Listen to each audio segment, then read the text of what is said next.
I want to read you this statement from Sophie Cunningham, actually. I want to switch up topics.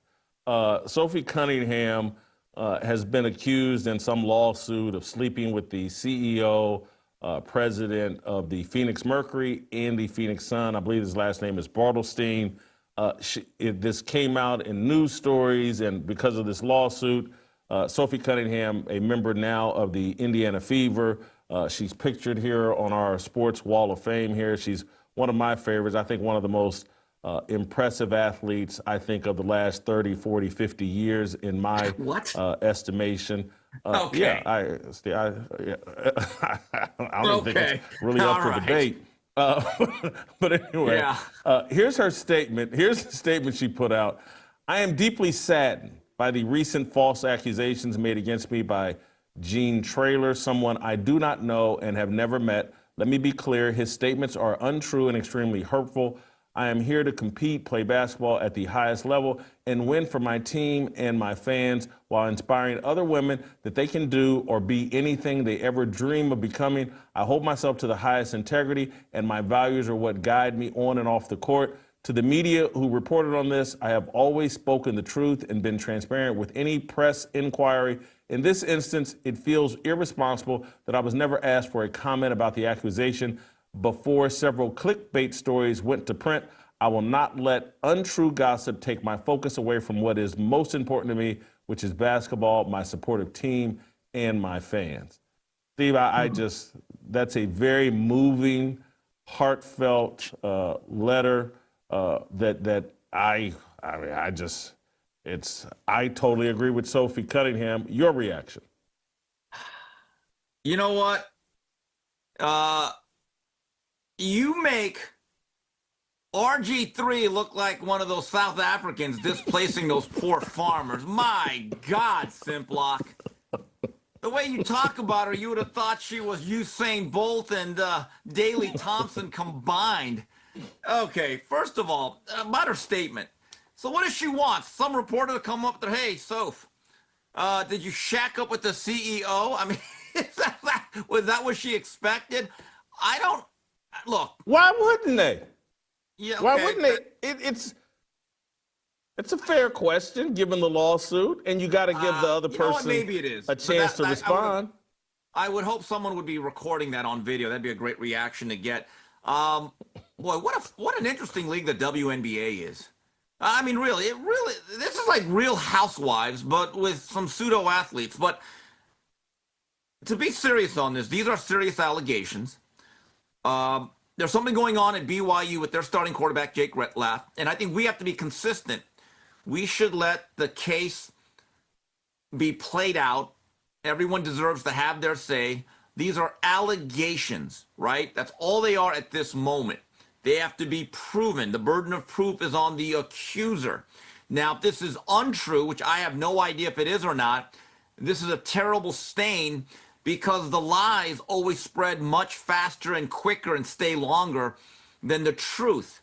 But with that said, now, taking a more cynical view of it, women and men love power. They'll do anything to get it. They'll do anything to curry it. It's not even the way you look. It's about what you can do for somebody. So I leave all of this open-doored in a sense that I'm not making any assumptions, but I do understand human nature. Let me offer a more serious comment about this.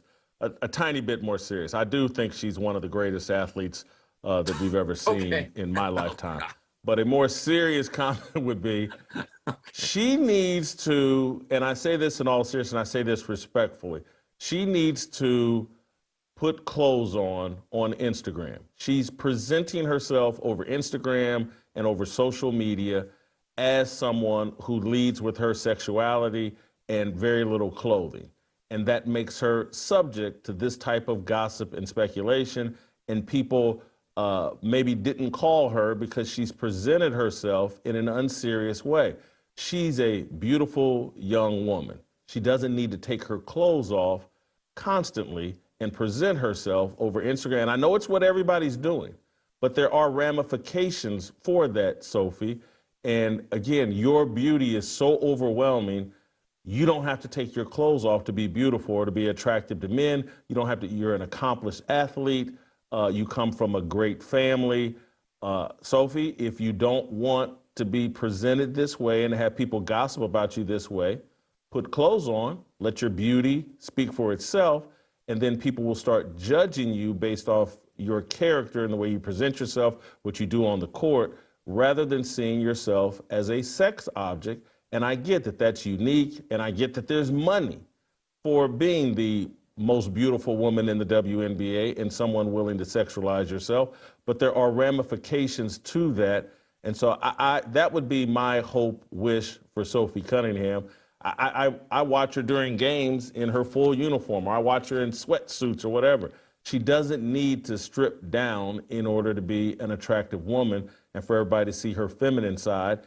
As long as she's making bikini posts and with her ass out, people are going to jump to unfair conclusions.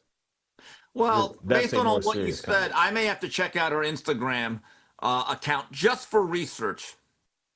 I want to see how great she really is, just for research. And Steve, I got one final topic for you. Around the Horn. Around the Horn, tomorrow is its last day.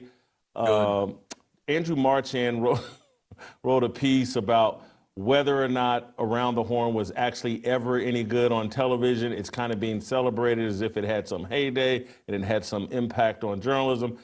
I'm a huge Tony Reali fan. I think he's a very, very good person.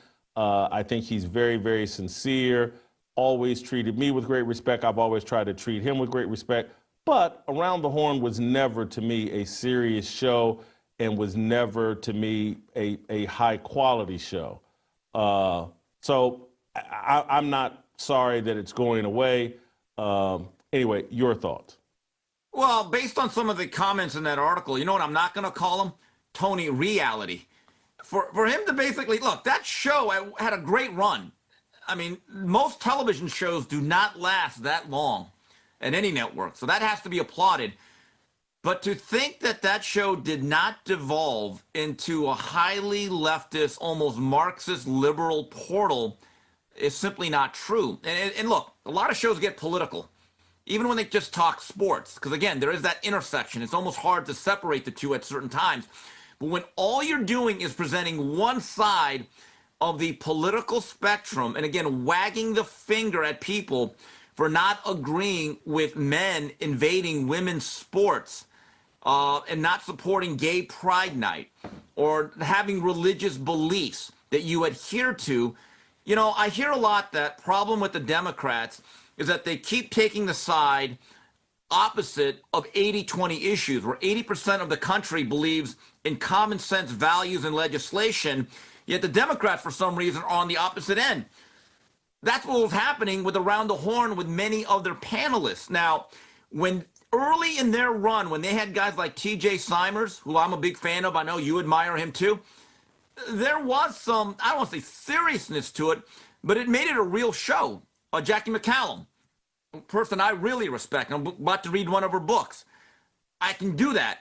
But when they started bringing on certain panelists and you know where the discussion was going, I believe much of America just made the decision to turn the channel.